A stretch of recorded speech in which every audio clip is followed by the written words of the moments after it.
E aí, nobres espectadores do canal Central HQs, bem-vindos a mais um vídeo de mangás com breves resenhas. Nesse programinha eu costumo comentar as publicações que eu sigo de forma periódica. E eu vou abrir aqui com um dos melhores mangás que vocês vão encontrar atualmente nas bancas, Vinland Saga. Esse aqui é o volume 2, trata-se de um relançamento da editora Panini Comics, que vem lançando agora nesse formato mais luxuoso, com papel offset, compilando 2 tancos em cada um dos volumes. A publicação Vinland Saga, ela sai também em outro formato, com capa cartão, papel jornal, se eu não me engano está no volume 23 ou volume 24. E também lá no Japão parece que está próximo de ser encerrado.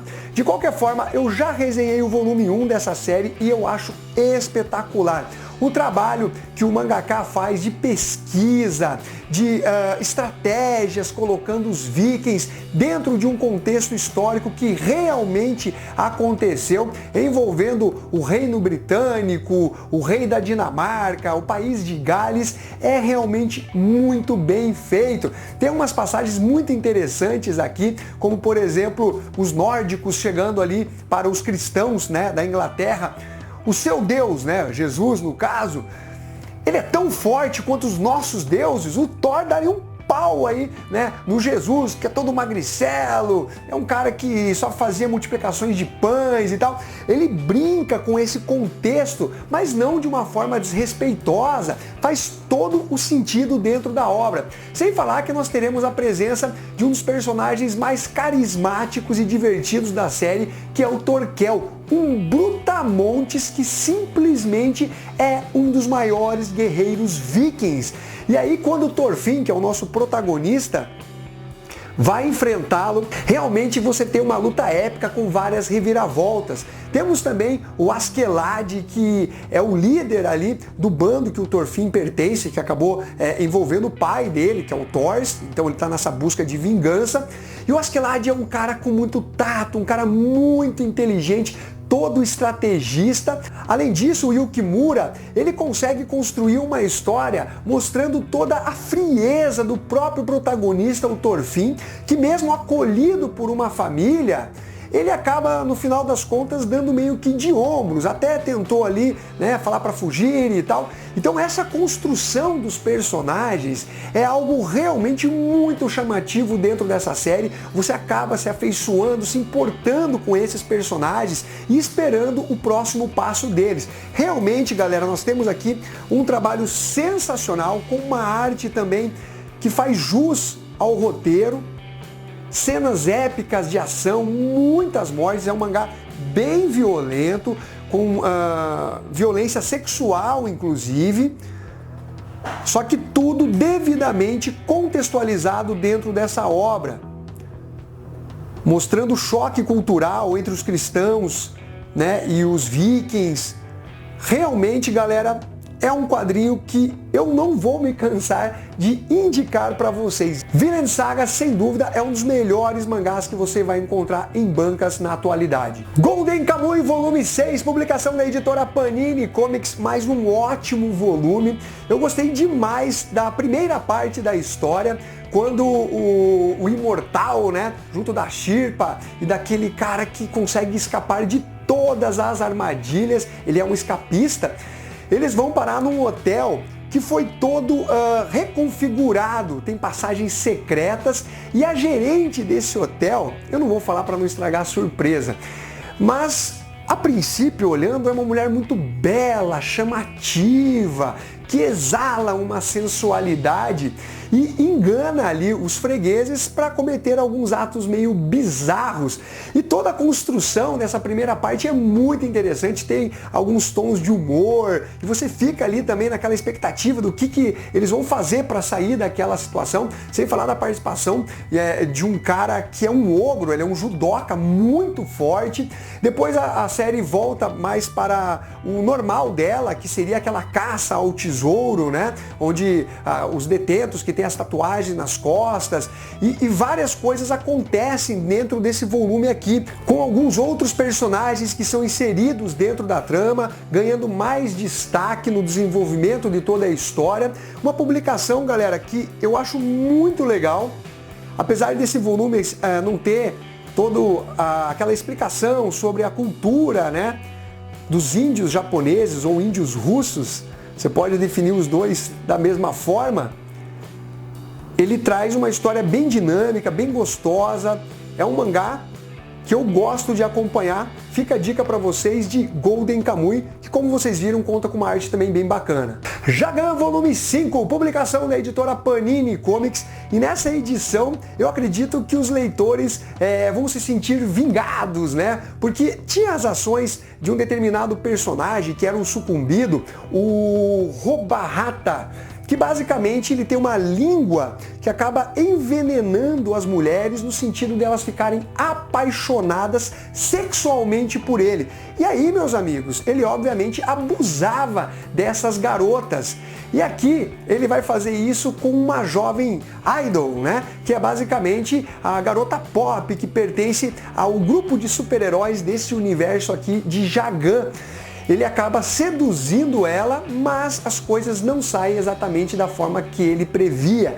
E galera, é aquela vingança que é com gosto, porque o leitor que acompanha essa série ficava indignado com as ações desse personagem e você ficava esperando o momento que ele se ferraria. E é exatamente nesse volume aqui. Além disso, nós temos o protagonista da série que está enfrentando um monstro muito poderoso e ele tenta não perder o controle de forma que a parte sucumbida tome 100% do corpo dele. Então ele tem que ficar mais restrito, só que não basta para vencer esse grande desafio. Então vai ter uma história aí com contornos de paixão, de muita violência e obviamente essa parte desse o Robahata que vai se ferrar com gosto nessa edição aqui. É um mangá que tem essa temática bem pesada, com ótimos desenhos. De certa forma é uma violência gratuita, mas que agora está ficando um pouco mais contextualizada dentro da publicação. Eu acho que nas primeiras edições o autor meio que tocou o terror só por fazer, sabe? Aqui eu acho que já está ganhando um pouco mais de base a publicação. Material que eu estou me divertindo e pretendo continuar acompanhando. Jagan Volume 5 da editora Panini Comics. I'm a Hero Volume 14, publicação da editora Panini Comics. Continuamos acompanhando o Suzuki junto da Yabo, que é uma enfermeira, e da Hiromi, que havia sido mordida por um bebê e ela ficou naquele meio termo entre humano e zumbi, eles tentando sobreviver nesse mundo distópico. E é uma história bem interessante, eu gosto de como a ação ela é trabalhada dentro dessa história, parece que você está realmente vendo um filme, né? Os ângulos dos desenhos assim são muito legais, os zumbis todos deformados, saindo atrás deles, assim, dá muita movimentação, uma dinâmica interessante para esse mangá. Só que quando chega próximo do final, sabe aquela suspensão da descrença que você já tinha estabelecido dentro, né, desses 13 primeiros volumes, é meio que quebrada no final desse 14º, porque eu achei que o roteirista foi um pouco além do que ele já estava oferecendo. Vamos ver o que vai acontecer ali no volume 15 para toda essa explicação um pouco mais maluca que ele dá em relação a quando o Suzuki acaba sendo devorado vivo, né, por um zumbi, porque eu achei realmente que foge um pouco do que tinha sido estabelecido anteriormente. Além disso, é bem interessante a forma que ele aborda a relação do Suzuki com as duas garotas, né? Se vocês leram os volumes anteriores, ele se relacionou sexualmente com a Yabo, mas ele quer agradar as duas da mesma forma e tem o ciúme delas também, que não é um ciúme doentio que leva elas a brigarem, mas é interessante acompanhar esse desenvolvimento dos personagens e, como eu disse para vocês, publicação que conta com ótimos desenhos, galera. Muito, muito legal esse mangá.